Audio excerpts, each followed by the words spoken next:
My name is Sam Vaknin. I'm the author of Malignant Self-Love, Narcissism Revisited. How does the narcissist react to a new addition to the family? A new brother or sister, a newborn child, even a new pet. At first, the narcissist perceives his own offspring or his siblings as a threat to his narcissistic supply. He competes with them for the attention of his mother or later his spouse. They intrude on his turf. They invade the pathological narcissistic space that he so laboriously constructed. The narcissist does his best to belittle them, to hurt them, even physically, to humiliate them. When these reactions of his prove ineffective or even counterproductive, the narcissist retreats into an imaginary world of omnipotence. There follows a period of emotional absence and detachment. The narcissist's aggression having failed to elicit narcissistic supply, the narcissist proceeds to indulge himself in daydreaming, delusions of grandeur, planning of future coups, nostalgia, and hurt. I call this the lost paradise syndrome. The narcissist reacts this way to the birth of his own children, or to the introduction of any new focus of attention into the family unit. And this includes, as I said, even new pets. Whomever the narcissist perceives to be in competition for scarce narcissistic supply is relegated by him to the role of the enemy. He treats these new additions to the family as enemies from their inception. Where the uninhibited expression of aggression and hostility is illegitimate or impossible or unacceptable, the narcissist simply stays away. Rather than attack his siblings and later on his children, the narcissist sometimes immediately disconnects, detaches himself emotionally, becomes cold and uninterested, or directs transformed aggression and displaced anger at other members of the family, for instance his parents, or his mate or spouse. But not all narcissists are like this. Some narcissists see an opportunity in the calamity. They seek to manipulate their parents or their mates and spouses by taking over the newcomer. Such narcissists monopolize their siblings or their newborn children. This way, indirectly, they benefit from the attention these garner. The sibling or offspring become vicarious sources of narcissistic supply, proxies of the narcissist, conduits through which narcissistic supply flows. The more attention is given to the new brother or sister, the more attention is given to the newborn baby, the more the narcissist basks in this attention.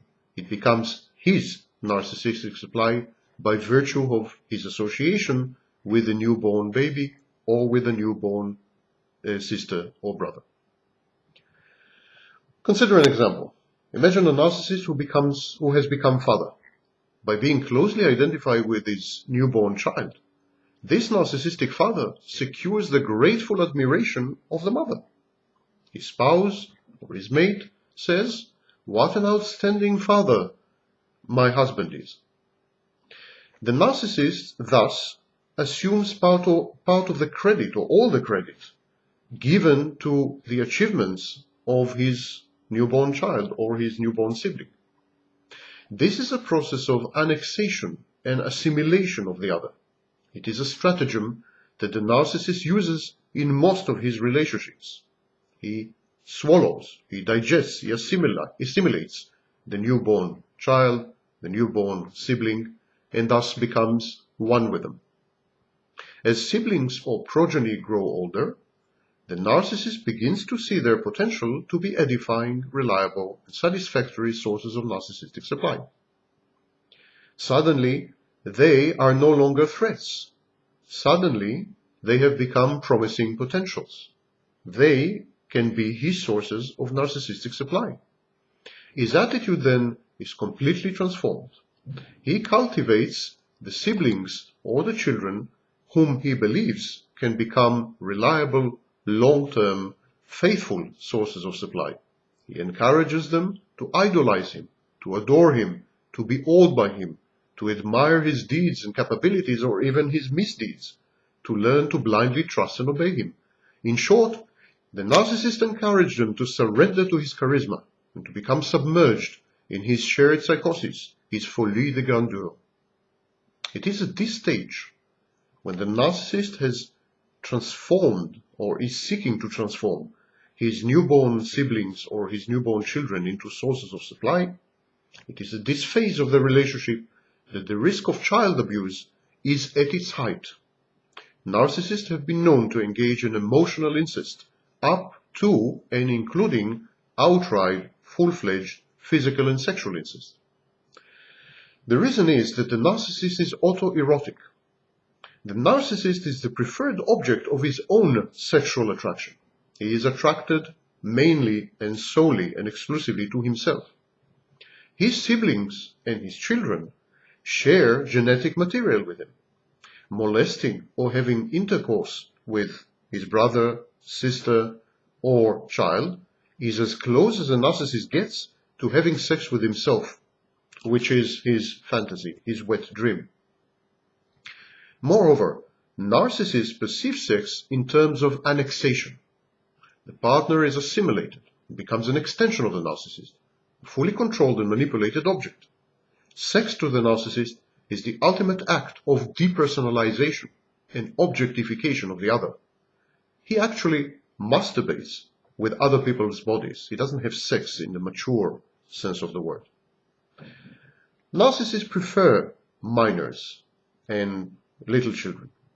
Minors and toddlers and youngsters and infants pose little danger of narcissistically injuring the narcissist. They don't usually criticize the narcissist or confront him. They are perfect. They are malleable. They are abundant sources of narcissistic supply. And the narcissist derives gratification from having relations with them, even coital relations. They are adulating, physically and mentally inferior to him, inexperienced and dependent bodies. They allow him to feel superior, omnipotent, and omniscient. The narcissist allocates to his siblings and to his newborn children roles. He allocates these roles explicitly and demandingly, or implicitly and perniciously.